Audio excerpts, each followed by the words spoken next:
আসসালামু আলাইকুম ওয়ারাহমাতুল্লাহ। সম্মানিত দর্শকবৃন্দ, আজ আমরা এমন একটি বিষয় নিয়ে আলোচনা করব যা হয়তো আমাদের অনেকেরই অজানা। দান সাদাকার এমনই কিছু গোপন রহস্য আছে যা কিয়ামতের দিন আমাদের সামনে উন্মোচিত হবে। আমরা সবাই জানি দান সাদাকা ইসলামের এক গুরুত্বপূর্ণ ইবাদত, কিন্তু এর গভীরতা এবং পরকালীন প্রতিদান সম্পর্কে কি আমরা সম্পূর্ণরূপে অবগত? কোরআন ও হাদিসে দান সাদাকার যে ফজিলত বর্ণিত হয়েছে তা অভাবনীয়। একজন মুসলমান যখন একনিষ্ঠভাবে আল্লাহর সন্তুষ্টির জন্য দান করেন, তখন আল্লাহ সুবহানাহু ওয়া তাআলা তার জন্য এক বিশেষ প্রতিদান প্রস্তুত রাখেন। কিয়ামতের কঠিন দিনে যখন মানুষ নিজ নিজ আমল নিয়ে পেরেশান থাকবে, তখন দানশীলদের জন্য এক বিশেষ সম্মান ও আশ্রয় থাকবে। রাসূল সাল্লাল্লাহু আলাইহি ওয়াসাল্লাম বলেছেন, প্রতিটি মানুষ কিয়ামতের দিনে তার দান সাদাকার ছায়াতলে থাকবে যতক্ষণ না তাদের বিচার ফয়সালা হয়। হাদিস নম্বর আহমদ ইবনে খুজাইমা। চিন্তা করুন, সেই ভয়াবহ দিনে যখন সূর্যের প্রখর তাপে মানুষ অস্থির থাকবে, তখন আপনার দান আপনার জন্য ছায়া হয়ে দাঁড়াবে। এ যেন এক অপ্রত্যাশিত উপহার যা আপনার নিজের হাতেই গচ্ছিত ছিল।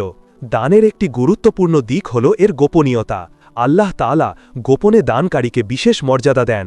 যখন আপনি এমনভাবে দান করেন যে আপনার ডান হাত কী দান করছে, বাম হাত তা জানতে পারে না, তখন আল্লাহ তাআলা আপনার এই দানকে নিজ হাতে গ্রহণ করেন। এটি আপনার রিয়া বা লোক দেখানো মনোভাব থেকে আপনাকে রক্ষা করে এবং আপনার একনিষ্ঠতাকে প্রমাণ করে।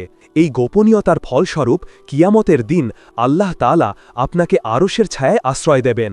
রাসূল সাল্লাল্লাহু আলাইহি ওয়াসাল্লাম ৭ প্রকারের মানুষকে আরশের ছায়ায় আশ্রয় দেওয়ার কথা উল্লেখ করেছেন, যাদের মধ্যে একজন হলেন এমন ব্যক্তি যে গোপনে দান করে, যার ডান হাত কী দান করেছে, বাম হাত তা জানতে পারে না।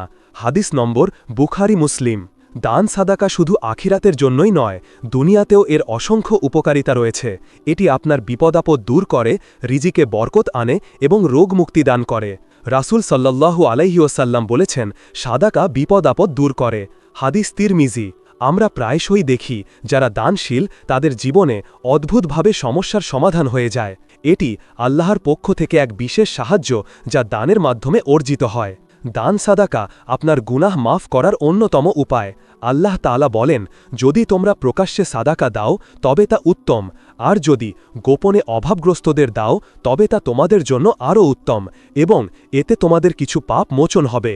সূরা বাকারা আয়াত 271।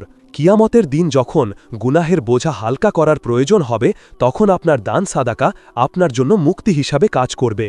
দান করার পর অহংকার বা লোক দেখানোর মনোভাব যেন আমাদের গ্রাস না করে। দান হতে হবে সম্পূর্ণ একনিষ্ঠভাবে আল্লাহর সন্তুষ্টির জন্য।